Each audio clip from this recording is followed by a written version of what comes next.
Dear me, I know you're tired, not just physically tired, but the kind of tired that lives quietly inside the heart. The kind that comes from caring too much for too long. You kept going even when nobody noticed. You kept smiling when your chest felt heavy. You kept showing up for everyone else while slowly disappearing from yourself. And for a long time, you thought strength meant surviving silently. But now I understand something differently. Strength is not pretending nothing hurts. Strength is telling yourself the truth and still choosing to move forward. There were nights you sat alone in a quiet room, wondering how life became so complicated.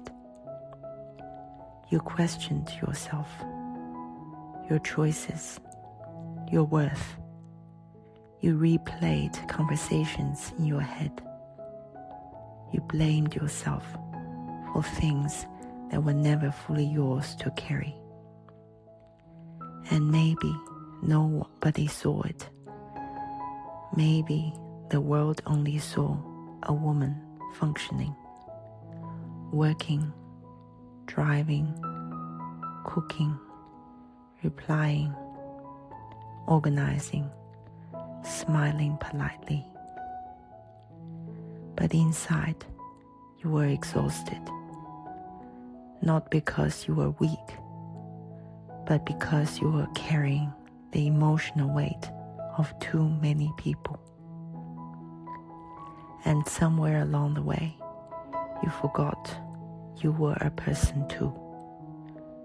You spent years trying to keep peace, trying to be understanding, trying not to disappoint people, trying to be good, a good mother, a good daughter, a good partner, a good woman. But nobody tells women how lonely that becomes. Because sometimes the woman who takes care of everyone is the one nobody asks about.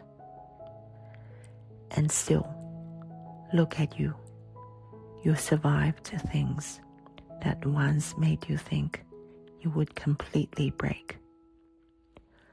You walked through heartbreak, disappointment, loneliness, fear, uncertainty, and somehow, piece by piece, you rebuild yourself quietly, not loudly, not dramatically, but gently, like a woman learning how to breathe again.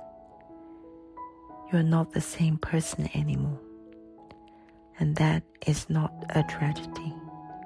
That is growth. You stopped begging to be understood. You stopped chasing people who only loved you when you abandoned yourself.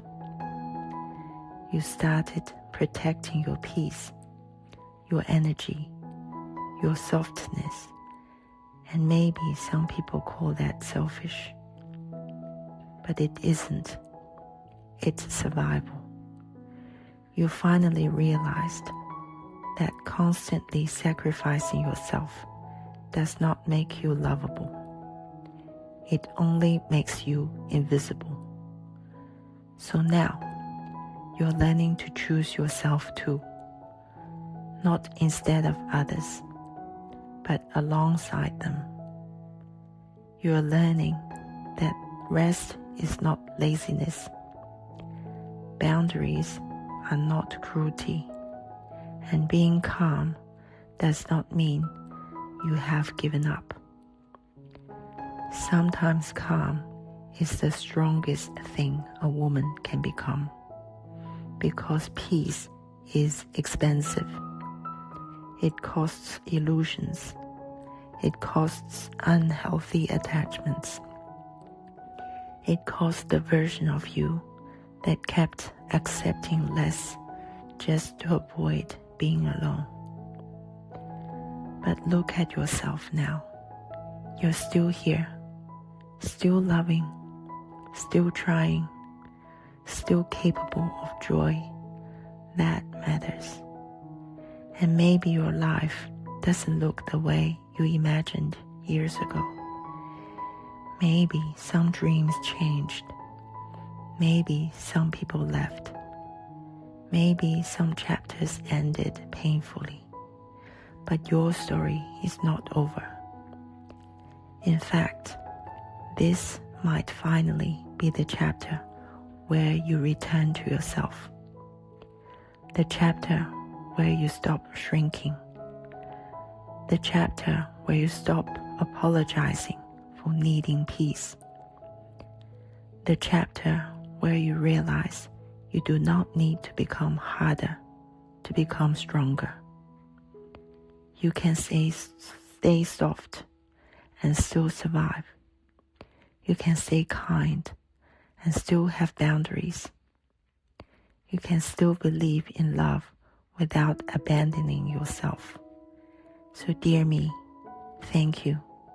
Thank you for not giving up during the years nobody clapped for you. Thank you for carrying pain without turning cold.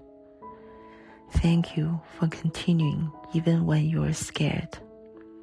And most importantly, thank you for finally understanding that your life belongs to you too, not your past, not other people's expectations, not guilt, not fear, you. And from now on, I hope you choose yourself a little more often, not because you're selfish, but because you deserve to exist as fully as everyone else. And honestly, after everything you survived, you are no longer becoming strong. You already are.